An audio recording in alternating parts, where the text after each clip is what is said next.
Today we're gonna be installing with Cartronics from Miami Starlink Gen3 on a van from outside van. It's an approach 170. So we put here's the actually the Wi-Fi modem that takes the cable from the antenna. The cable from the antenna we pass through the top here, the roof, so we didn't have to dismount any of this.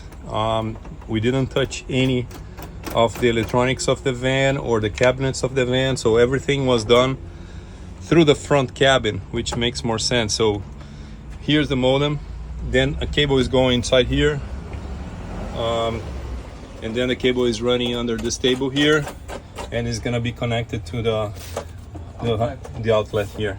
Very simple installation, very quick. You can get these brackets on Amazon, and under here we have the other bracket, which is the power bracket. So this is generation 3 of the Starlink, and the installation is quite simple and you don't have to mess up with the van. So here is where we pass through the cable. So you can see just behind the lights of the van.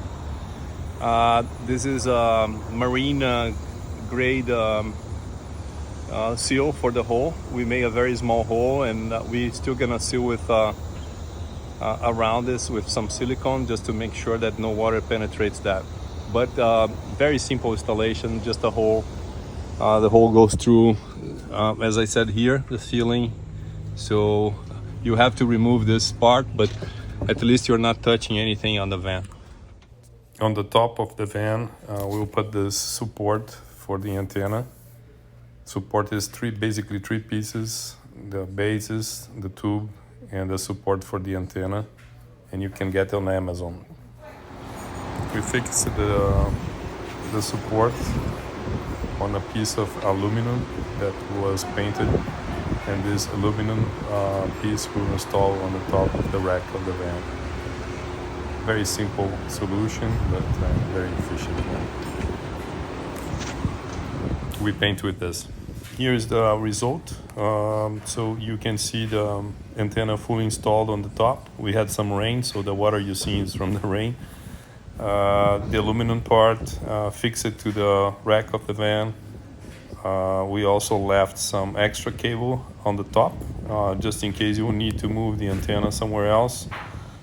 And you can also see here where we passed the cable through with marine sealant, and we also seal with some silicone there. So everything now is ready to go, and we'll test inside. We are inside the van. This is the controller for the batteries, and you can see the systems. The current systems on here are drawing around 149 watts of power, and that's because I have the refrigerator on and some other things on the van. So, and I have actually no sun outside to help recharging the batteries, but still have a lot of battery power here. So now I'm gonna turn on the Starlink through this here. Basically I'm just connecting the Starlink to the inverter, and we're gonna observe how much power that's gonna draw, extra power. So you remember it was on a 145, so let's just start to increase a little bit. Nothing really significant of concern. I mean, I think the maximum we'll reach here is around 200. So it stabilized around the 200 watts. So basically, the Starlink is actually taking around 50 watts. So not really major, but you can of course turn it on and off depending if you're gonna use the internet. Finally testing the internet on the Starlink app, and I'm reaching already 230 megabytes per second, which is an excellent speed for this kind of system. So everything is working quite well. Very happy with the installation, and I'll give you the link, all the other details.